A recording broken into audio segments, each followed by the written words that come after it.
Smash TV, come on down!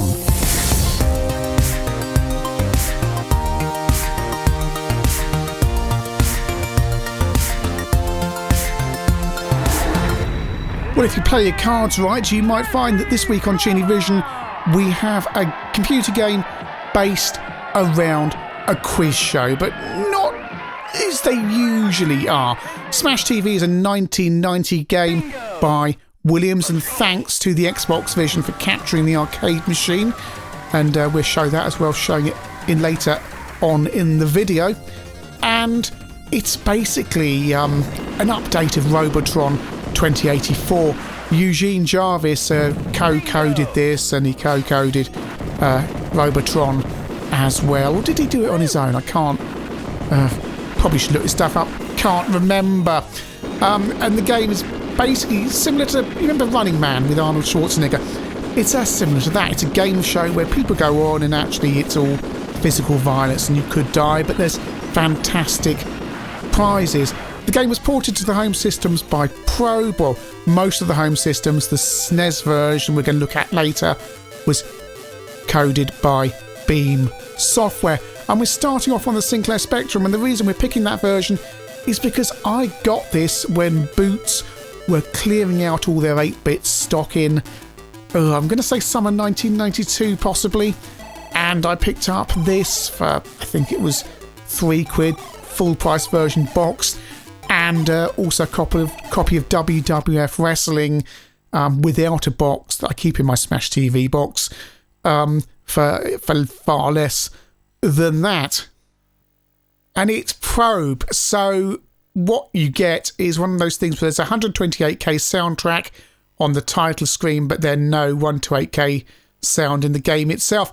One player only on the Spectrum, and it has those big colourful sprites that you associate with Probe games. You'll see the Amstrad version as well. Again, they have big colourful sprites on the Amstrad.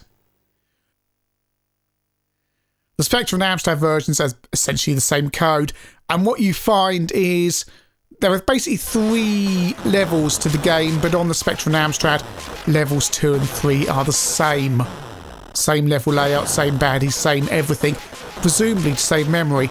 And what you have to do on each screen is defeat all the baddies that the computer throws at you, and they've all got different movement patterns, and you have to move around, keep away from them, shoot them, collect the power-ups, and eventually you'll be let out of the room. You also have to pick up the prizes as you go. And seasoned arcade players will be confused by the snakes there. Yes, the 8-bit versions are a little bit mixed up. Because on the arcade that's a level 2 baddie, I think. Over to the C64, you don't get the pattern on the floor, and it looks like a more basic game, but it's an awful lot of fun with slightly smaller sprites. Moves really well.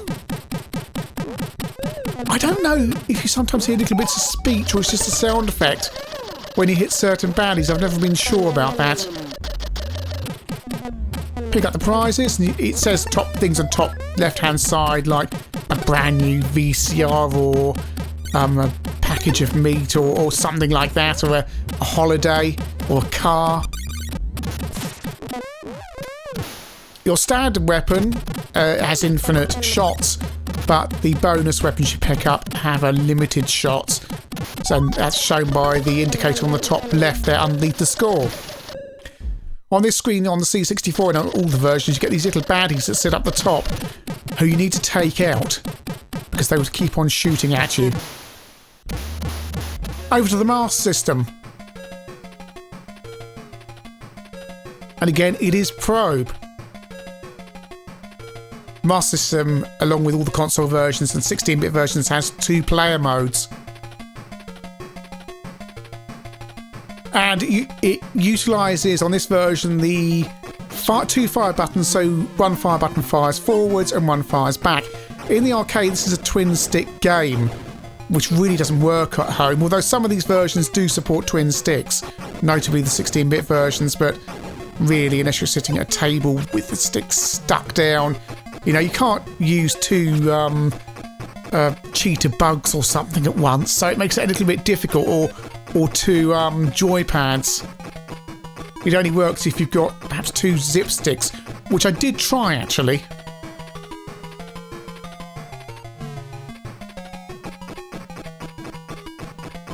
And yes, so what's wrong with them? They're winking at me. The ladies are winking at me and they're very sunburned. It's like that episode of Never the Twain where they go to Spain and get sunburned. Cultural reference for the young people there.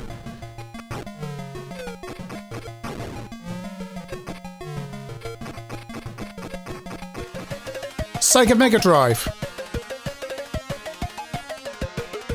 And by the way, the SMS and the Mega Drive versions here are running in PAL.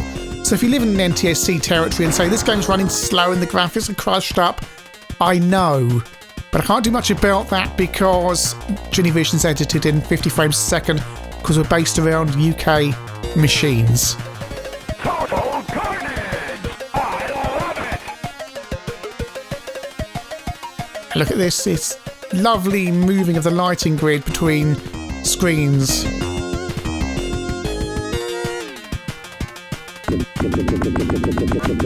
Now, unfortunately, and we'll see one of the other versions in a minute, although you've got lots of fire buttons on the Mega Drive, it only actually uses, we've got 3, it only uses 2 of them. So you've got backwards firing and forwards firing, and that's it.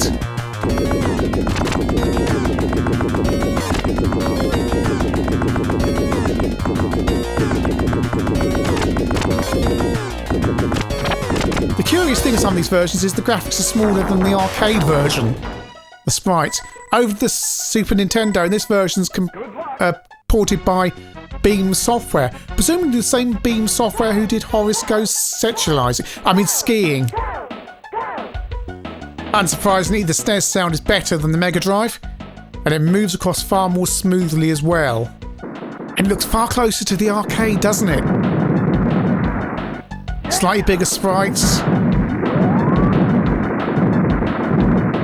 And it has that fluidity and feel of the arcade, and it uses all 4 of the SNES's fire buttons to give you directional firing, which improves the game immensely over the other ports.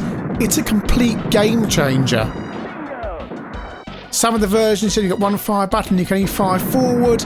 On other versions you can fire front and back at the same time, and on this you can just stand there and just fire in any direction you want just by pressing the fire buttons. And I know that's because the SNES has got the requisite fire buttons, but it makes such a difference. It's just a step up from everything else we've seen so far. Good luck! You'll need it! And the samples from the arcade. Bingo! Bingo! This game reminds you of so much. It reminds you of things like Gauntlet as well, although obviously Gauntlet scrolls. I thought when Smash TV came out, it felt like a very old-fashioned game. Because you always want... In the 80s, things were moving so fast, in the early 90s, that you're always looking for the next jump in gaming. So to go back to something like Robotron seemed weird. It seemed odd. It seemed like a step back. I mean, here we are on ChinnyVision. We live in the past. But, yeah...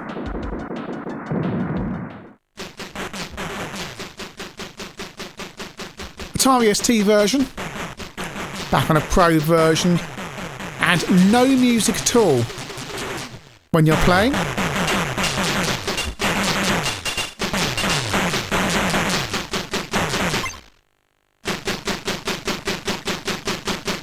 You can play with twin sticks on this version. I'm on one stick because, as I say, it doesn't really work unless you've got 2 sticks stuck down the desk in front of you.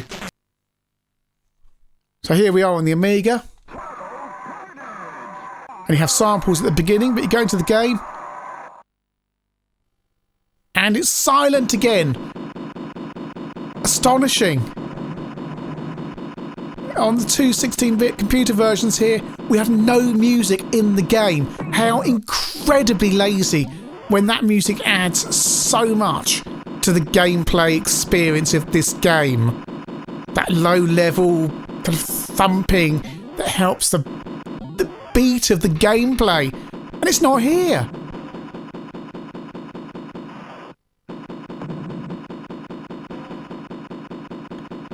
People are paying £25 for this, and they couldn't be bothered to put in a tune. They couldn't be bothered. I just find that astonishing. On the Amiga, you could say, well, perhaps it's a question of memory because the samples and things. The ST is an AY chip. It's just inexcusable. And just while we're looking at the arcade version here, kindly captured by the Xbox Vision, you can check out the ChinnyVision Patreon feed where there's exclusives and previews of upcoming videos. It's just $1 a month to get in, and it's a nice little community because it's a really good way to help out this channel, especially because we don't run adverts. Here we are on the C64, and again there's no music on this version, but the sound effects are somewhat more... There's low-level noises and things they've put in.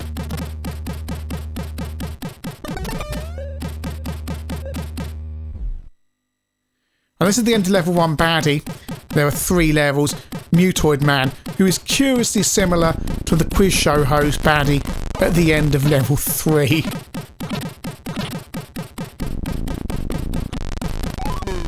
have to shoot his arms off and then shoot at him and so on. Specky. And I remember seeing this for the first time, thinking how wonderful this big baddie looked. It's a decent game with the Specky. It just feels a little bit cramped. It just feels like it needs a little bit more space. Back to the Sega Master System, there's Kenny Cantor with his 2 assistants.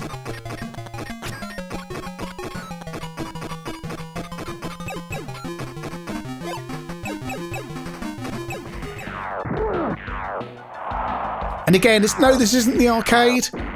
It's the Super Nintendo version. And here's the arcade for comparison. And look how close they are. All the sampled sound effects. It's as close as you could get to the arcade at home at the time.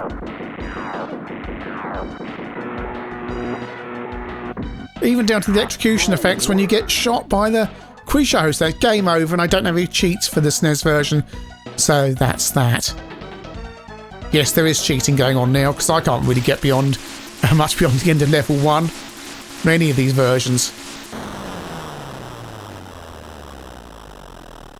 Nice big explosion on the Amstrad, and when you defeat the Mutoid Man, lots of prizes come up, and it's important you collect those, and it's important you collect all the keys you see as well, because if you collect the keys you get into the bonus stages at the end of the game for a higher score. Amiga version, and Mutoid Man with my infinite lives has been defeated. My infinite ammo is where, if you're wondering why my ammo is no longer running out on the Amiga version.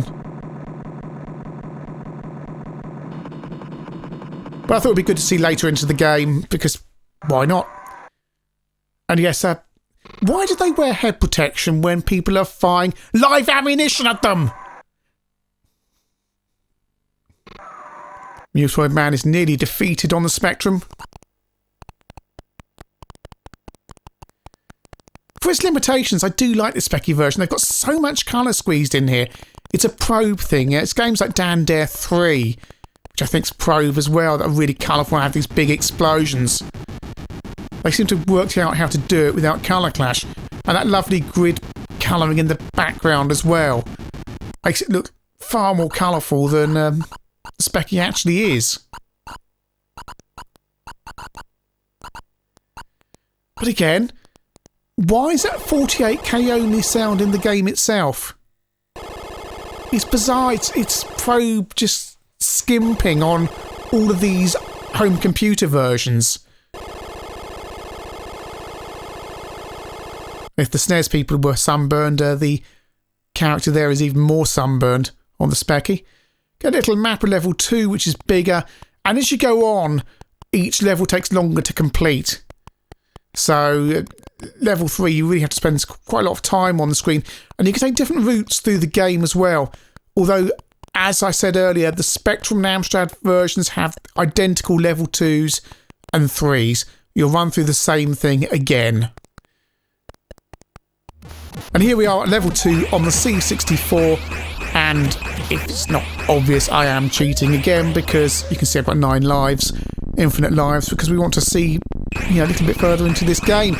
And I'm enjoying the C64 version. It plays very well indeed. It's just, again, I keep saying it, that lack of tune. Really just that atmosphere. Although, at least on this screen, you've got that low-level hum from the baddie. And he's really nicely drawn, and he's got lots of colour on him, and it looks really good. On the versions that have 2-player, by the way, and you have a friend, the game's much easier because the baddie levels don't increase. So my memory's hazy. I think my mate possibly had this on his ST, and we could get much further.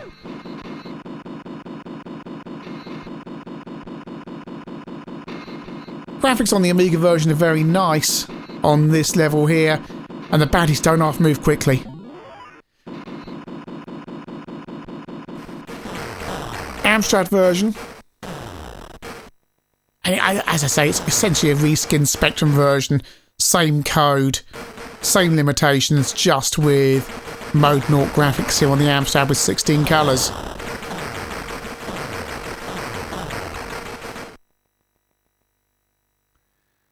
And this is the Dynamite Cobra boss, which is usually seen on level 3 on the other versions, but as I say, the Spectrum and Amstrad versions have level 2 and 3 basically combined, and then they repeat.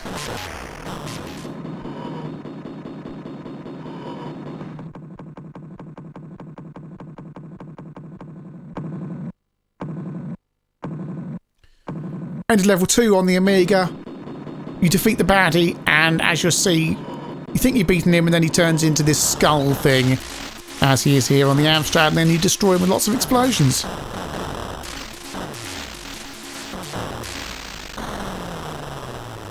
Criticism of Smash TV is it's the same gameplay all the way through. You get different baddies, but it's really the same gameplay. So you do start to get a little bit bored by the end, and the end of level 3 baddie is essentially the same. It's a modified version of the end of level 1 baddie, except it's a quiz show host where a giant Leslie Crowther or Kenny Cantor or Bruce Forsyth or whoever comes to get you. Nicholas Parsons.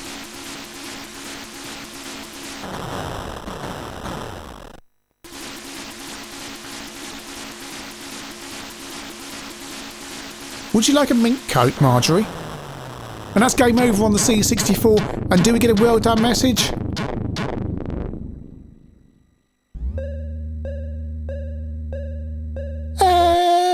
No. Look at what you could have won. Smash TV, as we've discussed, is an update of Robotron, and I think the gameplay elements are dated. It doesn't look quite as bad as it did in that regards as when I first saw this game reviewed and first played it, because at that time we were looking for new things, or I was, and I thought, well, that's Robotron, we've been there, done that, want to see new things. Today the game is very playable. I think Robotron's slightly better, to be honest, slightly more fluid, but it's a good take, and certainly that SNES version is an extremely polished conversion of the arcade machine. If you liked Smash TV in the arcade and you had that SNES version at home, you'll be very happy. I'm afraid the probe conversions, however, are well, not as good. The Amiga and ST, there's no excuse for having no music, and it makes the entire thing feel rather lame and lacking in atmosphere. True, there's 2-player option, and the game is much better when you play it with a friend, and much easier. The Sega Master System and Mega Drive versions are playable, but the Mega Drive version suffers basically not being that SNES version with that multi-way firing on the fire buttons. The Master System version is quite good. It's a little bit easier, and it does have 2-way firing, which really helps.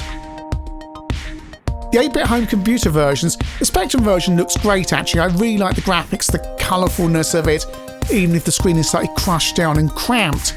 It plays well, although it lacks 2-player. C64 version, I really enjoyed playing it, but after a while, and it's a general problem with Smash TV, I started to get a little bit bored because I'm seeing the same things over and over again. It's just getting harder and harder and harder. CPC version's very colourful, has that Spectrum crushed down version, but it has those big colourful graphics. Amstrad Action loved it. It came high in reader surveys. But frankly, you know, regardless if it's the Amstrad version, the Amiga version, the ST version, or whatever, all those probe conversions they just need more work on them. They just need more work. And I'm afraid of the home versions, the SNES version is way above those probe versions. Way above. If you've got a SNES hanging around, I think you'll be well pleased with playing that version, especially with a mate on another SNES joypad. I suspect that will be really good fun.